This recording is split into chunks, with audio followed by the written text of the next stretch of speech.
గురుభ్యో నమః. శ్రీ మహాగణపతయే నమః. శ్రీ లలితా మహాత్రిపురసుందరియే నమః. సౌందర్యలహరిలోని 11వ శ్లోకానికి అర్థం తెలుసుకుందాం. సౌందర్యలహరి 100 శ్లోకాలతో దేవీ మాహాత్మ్యాన్ని తెలిపేదే కాదు, శ్రీ విద్య ఉపాసనా గ్రంథం కూడా. అందుకే ఇక్కడ విద్యా ఉపాసనకు సంబంధించిన ప్రతి అంశం పొందుపరిచారు గురువుగారు. శ్రీ యంత్రం, మంత్రం, తంత్రం అన్ని విషయాలు కూడా ఇక్కడ శ్లోక రూపంగా మనకి చక్కగా బోధిస్తున్నారు. ఈ 11వ శ్లోకంలో శ్రీ యంత్రం, శ్రీచక్రాన్ని వర్ణించారు. శ్రీచక్రం అన్ని యంత్రాలలోకి ఉత్కృష్టమైనది. అందుకే శ్రీచక్ర రాజంగా స్తుతింపబడుతుంది. శ్రీమాత శ్రీచక్రంలో సంచరిస్తూ శ్రీచక్రంలో అర్చింపబడుతూ శ్రీచక్ర సంచారిణిగా స్తుతి చేయబడుతూ ఉంది. శ్రీమాత శ్రీచక్రం అనే మహానగరానికి సామ్రాజ్ఞి. శ్రీచక్రం అంటే బ్రహ్మాండమే, బ్రహ్మాండాకారం ఈశ్వరి. ఆ తల్లి యొక్క ఆకారమే ఈ బ్రహ్మాండం.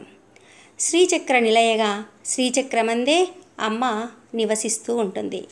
శ్రీచక్రం శివయోర్వపుః. శ్రీచక్రం శివశక్తుల యొక్క శరీరం.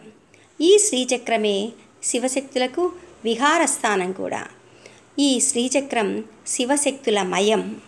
అదే చతుర్భి శివశక్తిశ్చ శక్తిచక్రైశ్చ పంచభిః శివశక్త్యాత్మకం జ్ఞేయం శ్రీచక్రం శివయోర్వపుః.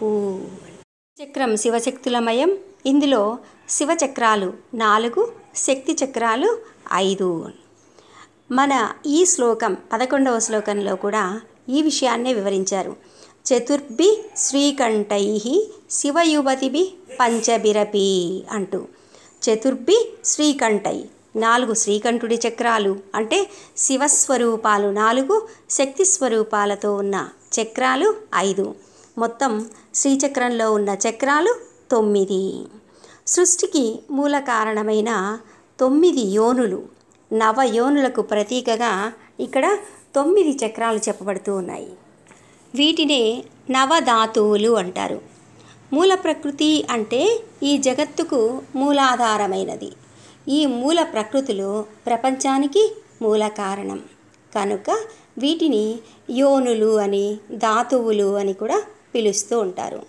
అవేంటి అంటే త్వక్, సృజ, మాంస, మేధో, అస్థి, శుక్ల, ప్రాణ, జీవ. ఈ 9 ధాతువులు చర్మం, రక్తం, మాంసం, మజ్జ, మేధో, అస్థి, మజ్జ, శుక్ల, ప్రాణ, జీవ. ఇవి 9 మూలకాలు. వీటిలో మళ్ళీ శక్తి మూలకాలు 5, శివ మూలకాలు 4. అవేంటి అంటే శక్తి మూలకాలు చర్మం, రక్తం, మాంసం, మేధో, అస్థి. ఈ 5 శక్తి యొక్క మూలకాలు. శివుడి యొక్క మూలకాలు మజ్జ, శుక్ల, ప్రాణ, జీవ. ఈ శ్లోకంలో కూడా ఈ విషయాన్నే వివరిస్తున్నారు గురువుగారు. నవభిరపి మూల ప్రకృతిభిః అంటూ. ఈ నవధాతువులు ఏవైతే ఉన్నాయో అవే మూల ప్రకృతులు, అవే శ్రీచక్రానికి హేతువులు అంటూ. ఈ శ్లోకంలో మిగిలిన 2 వరుసలు కూడా శ్రీచక్ర స్వరూపాన్ని మనకు తెలియజేస్తాయి. చక్రంలోని 9 చక్రాలలో త్రికోణాలతో ఉన్న చక్రాలు శక్తి చక్రాలు. వృత్తము అంటే బిందువులతో, దళాలతో కూడుకున్న చక్రాలు శివచక్రాలు. త్రికోణరూపిణి శక్తి బిందురూప శివస్మృతః అన్న విషయాన్ని మనం ఇక్కడ స్ఫురింపజేసుకోవాలి. త్రికోణంతో ఉన్నవన్నీ కూడా శక్తి చక్రాలు, బిందు రూపంతో ఉన్నవన్నీ కూడా వృత్తాకారంగా దళాలతో కూడుకున్నవన్నీ కూడా శివచక్రాలు. ఈ చక్రంలో శక్తి చక్రాలైన త్రికోణాలతో ఉన్న చక్రాలు 5. అవేంటి అంటే మొదటిది త్రికోణ చక్రం.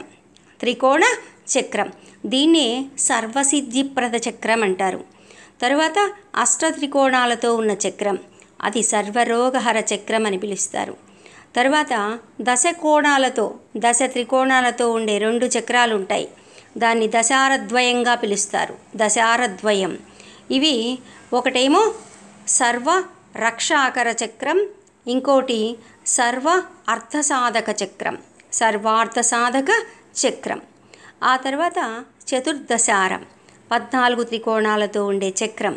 ఇది సర్వ సౌభాగ్యదాయక చక్రం. ఈ చక్రాలు 5 చక్రాలు కూడా శక్తి చక్రాలుగా పిలువబడతాయి. ఇవి త్రికోణాలతో ఉంటాయి. 5 చక్రాలను కూడా మన ఈ శ్లోకంలో చతుశ్చత్వారింశత్ అన్న ఒక్క పదంతో 5 చక్రాలు స్ఫురించేలా చేశారు గురువుగారు. మిగిలిన 4 శివచక్రాలు. బిందు చక్రం ఇది సర్వ ఆనందమయ చక్రంగా పిలువబడుతుంది. తర్వాత అష్టదళ పద్మం సర్వ సంక్షోభణ చక్రంగా పిలువబడుతుంది. షోడశారం 16 దళాలతో ఉండే చక్రం. ఇది సర్వాస పరిపూర చక్రంగా పిలువబడుతుంది. తర్వాత చతురస్ర ఆకారంలో 3 రేఖలతో ఉన్న చక్రం భూపురం. ఇది త్రైలోక్య మోహన చక్రంగా పిలువబడుతుంది. ఈ 4 కూడా శివచక్రాలుగా పిలువబడతాయి. వీటిని మనకు శ్లోకంలో వసుధళ కళాస్ర త్రివలయ త్రిరేకాభిస్సార్ధం తవ చరణ కోణాహ పరిణతాహ అంటూ వివరించారు. మొత్తం శ్లోకం ఒకసారి విందాం. చతుర్భిః శ్రీకంఠైః శివయువతిభిః పంచభిరపి ప్రభిన్నాభిః శంభోర్నవభిరపి మూల ప్రకృతిభిః చతుర్చత్వారింశత్ వసుధళకళాస్ర త్రివలయా త్రిరేకాభిస్సార్ధం తవ చరణ కోణాః పరిణతా. చతుర్భిః శ్రీకంఠైః 4 సంఖ్యలో శివస్వరూపాలు. ప్రభిన్నాభిః శంభో ఈశ్వరుని కంటే ఇతరములైన అంటే శక్తి చక్రాలు. శివయువతిభిః పంచభిరపి శక్తి చక్రాలు 5. నవభిరపి మూల ప్రకృతిభిః 9 మూల ప్రకృతులు అంటే నవధాతువులను సూచిస్తున్నారు. చర్మ, రక్త, మాంస, మేధో, అస్థి, మజ్జ, శుక్ల, ప్రాణ, జీవ. తవ శరణ కోణాహ నీదైన శ్రీచక్ర నిలయము కోణాలతో కూడుకున్నది. చతుర్చత్వారింశత్ అన్న ఈ పదం శక్తి చక్రాలైన 5ని సూచిస్తుంది. మొత్తం కోణాల సంఖ్య చెప్తూ ఉన్నారు. మొత్తం చక్రాలన్నీ ఇక్కడ సూచింపబడుతున్నాయి. త్రికోణ చక్రము, అష్టత్రికోణ చక్రం, దశ త్రికోణ చక్రాలు 2, 14 త్రికోణాలతో ఉండే చక్రం 1. ఇవన్నీ కూడా ఈ ఒక్క పదంతో సూచింపబడుతూ ఉన్నాయి. ఇక అటుపిమ్మట వసుధళ అన్నారు. వసువులు అంటే అష్టవసువులు అంటే 8 దళాలతో ఉన్న చక్రాన్ని వసుధళ అంటూ సూచించారు.